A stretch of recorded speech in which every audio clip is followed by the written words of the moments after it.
portion of the news brought to you by McDonald's. McDonald's, I'm loving it. The government is hoping to put what has become known as the UBS matter behind it and move forward to building the financial services sector. Since the controversy last week surrounding the detention of the executive director of UBS Bank after he couldn't produce his work permit in a random immigration road check, Financial Services Minister Ryan Pinder says the government is focused on determining best practices. As Clint Watson tells us tonight, Pinder also condemned any suggestion that there was a rift between him and the immigration minister over the matter. We've been working very well together over the last 18 months, trying to formulate proper administrative and policy reforms to advance the industry. There's no rift at all. Financial Services Minister Ryan Pinder confirmed that all remains well in the high rankings of the government and no fallout at the cabinet level over last week's detaining of an executive from UBS after he didn't have his immigration work papers during a random road check. But we're now learning more information about that road check. In a statement from UBS to a local daily, the bank says they provided an electronic copy of the documents within 20 minutes to the immigration officer in charge of the checks. However, it is alleged the documents were disregarded and the employee taken to the detention center until the hard copy of the documents could be produced. In the statement, the bank says it was perturbed at what transpired, however grateful that Minister Pinder personally took time to meet and convey a courteous apology. I saw the statement from UBS after it was issued, and I think they accurately portrayed what they regarded as the facts and the information that I had at hand that morning. In a competitive industry like financial services, you always have to look at your products. You always have to look at what you have to facilitate investment in business, whether it be immigration, whether it be the Registrar General's office, whether it be whatever bureaucratic means of a country to facilitate business. The minister says these considerations should not be interpreted as special treatment for those in the financial services sector. We have policies right now, economic permanent residency, where you can apply for permanent residency with investment in a home. These things are in existence today. It's just how you refine them to keep pace with the ever-changing industry. There's nothing with respect to special treatment. And as the number one industry expands, that's the hope of the financial services sector. The minister says he doesn't want to become distracted with the issues. He's hoping to get Bahamians trained so that they can eventually run these institutions in financial services. I take the position of UBS. It's over. Let's move on. I mean, we have an industry to build, a country to build. We have opportunities for Bahamians within the industry to advance and develop, and that's my focus. Clint Watson, ZNS Network News. The Union of Central Bankers of the Bahamas and the central bank executives held a meeting today seeking to resolve their dispute over proposed changes to the pension plan. But President of the Union of Central Bankers, Melanie Munnings, says from the union's point of view, it was an unproductive meeting. Munnings told ZNS News that the bank, through its deputy governor, Michael Lightburn, was not prepared to negotiate. Munnings says the bank asked the union to review the plan, but when the union asked that its plan be taken off the table, the bank refused, and that's when talks broke down. Munnings says she would have hoped for the governor, Wendy Craig, to be present during the meetings and doubted any resolution in her absence. Yesterday, the union said it would up the ante after talks at the Department of Labor. At that time, the bank reportedly refused to withdraw the letter changing the terms of the pension plan. Crime and punishment was the topic addressed by Magistrate Andrew Forbes when he addressed the Rotary Club of New Providence last evening. Forbes, who sits in the Drug and Firearm Court, said there are a number of discussions which need to be had on the motivation behind crime. Magistrate Forbes touched on a number of issues including bail and fundamental rights, particularly the presumption of innocence, in addition to challenges with the current jury system. But when you start adding those reforms into the process, you start limiting substantially the number of people who can realistically sit on a jury.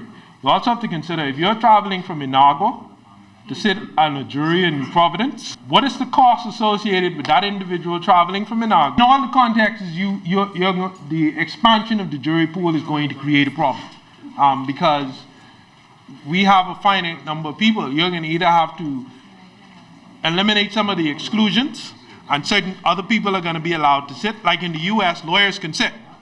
They don't have any objections to lawyers sitting on juries. We may get to that point. Magistrate Forbes further outlined why the system needs to be reformed. We have a lot of familial connections in this country.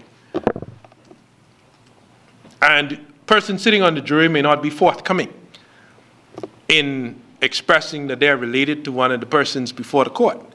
There are no questionnaires like we see in the United States where jurors are required to fill out questionnaires under the pain of perjury. We have what we call a voir dire, just a Latin phrase for inquiries, right? And persons are asked certain questions by prosecutors and defense attorneys, and then they're challenged if they're not satisfied about that person. Managing one's money is often a tricky art, especially if you spent a whole lot of it during the recent holiday season. A lot of us did that. Well, Jiminy DeSwain spent some time with a senior investment advisor today who shared some basic tips for sound financial planning in the year ahead.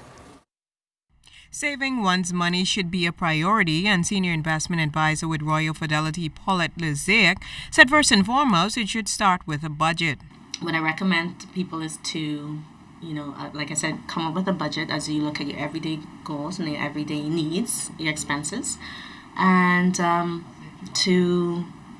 to look at what extra monies they have, and then put it aside, save it, and put it in an investment that they're not able to touch right away. But Lozaic said there are times when you do have mounting debt, so the best thing to do is to devise a plan to get through it. She talked about the Snowball Method. And what you do is you organize your investments from smallest to greatest, your minimum monthly payment, what your balance is, and the goal is to pay off each of your debts in order, like I said, from smallest to greatest, and then add the payment to the next, to your next debt. And so over time, you're able to get out debt even sooner than if you're tackling all of them at the same time. Overall, Lozaic said everyone should have something tucked away. Everybody needs to have an emergency fund of at least $1,000 with an ATM card so they can go to the bank and get that, get those funds if there's an emergency. If you are a person who takes your vacations, then you need to plan for that. You need to have a vacation account. A lot of persons have a Christmas account. Then at the beginning of the year you start investing a little bit so that at the end of the year you have those monies that are set aside to spend for the Christmas. Ms. Lozaic says it's not too late to get your finances in order and pull yourself out of that debt dungeon. Jiminy DeSwain, ZNS Network News. The Ministry of Education is adding new material to the science and social science curriculum following the donation of 500 DVDs, courtesy of the Bank of the Bahamas.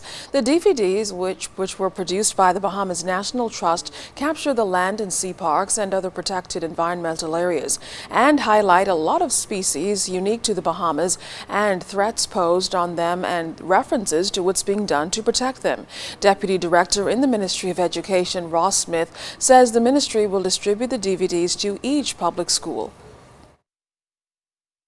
As you know, we live in a small island nation, and island nations are vulnerable to a number of issues as relate to the environment, such as the global warming, etc.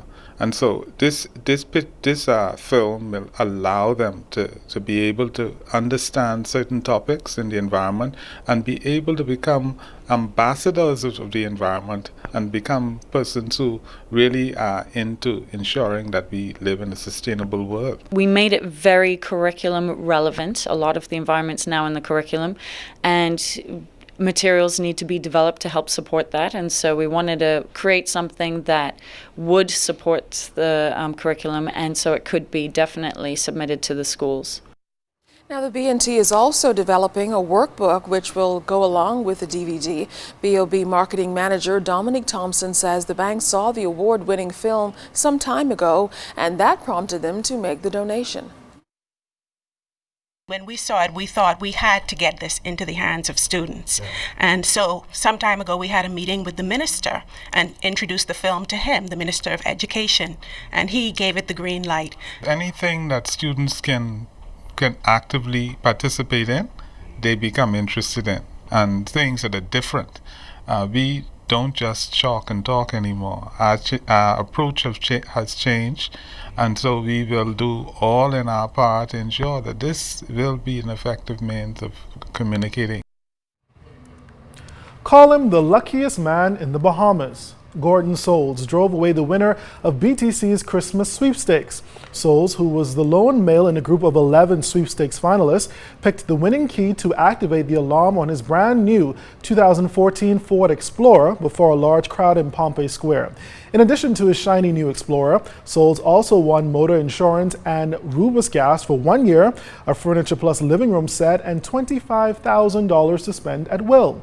As for the other 10 finalists, they also walked away with some pretty great prizes, including a new Samsung smartphone, travel expenses, and accommodations at the British Colonial Hilton Hotel. Well, Peace Fest 2014, a grassroots initiative created by young people to reach youth, is hoping to promote peace and combat the violent wave of crime afflicting the country. The two-day event, scheduled for January 31st through February 1st at the Arawak Quay, will kick off with a Peace March, mini rally, and a National Youth Rally on day one, and culminate with a Family Day, Artists for Peace concert, and peace messages from the nation's leaders on day two. The event, organized by Peace for Life Promotions, will feature entertainment from Christian Massive, Dyson Knight, Cupid, and others. The Ministry of Youth, Sports and Culture, Bahamian Brewery and Bottling Company, and other corporate sponsors have thrown their support behind the event in hopes of it having a lasting impact.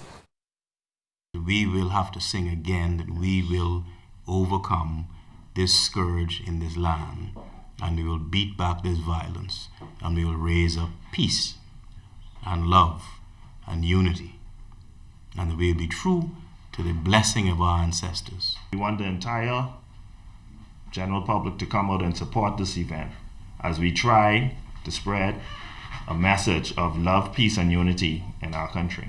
Peace should start in our homes. If it doesn't start there, where would it start? One by one, day by day, person by person. It all takes time. Well, Pastor Mario Moxie, who is scheduled to speak at the event, noted that every great movement is born on the backs of young people. There's going to be change in our nation. It's not going to come through the halls of Parliament or even in some cases the churches, but it's going to actually come through our young people. A lot of times people need guidance. They want to do something, don't know what to do. Well, this is one of those events that you can become a part of. You can come and support it, you can come and listen to it and learn even more as to how you can be a part of the solution to moving this country forward, united and free of the situations that we are experiencing now. Coming up in Family Island News, the government narrows the list for a casino on Grand Bahama. And then we take a walk with the flamingos. You're watching the Bahamas Tonight. This portion of the news was brought to you by McDonald's. McDonald's, I'm loving it.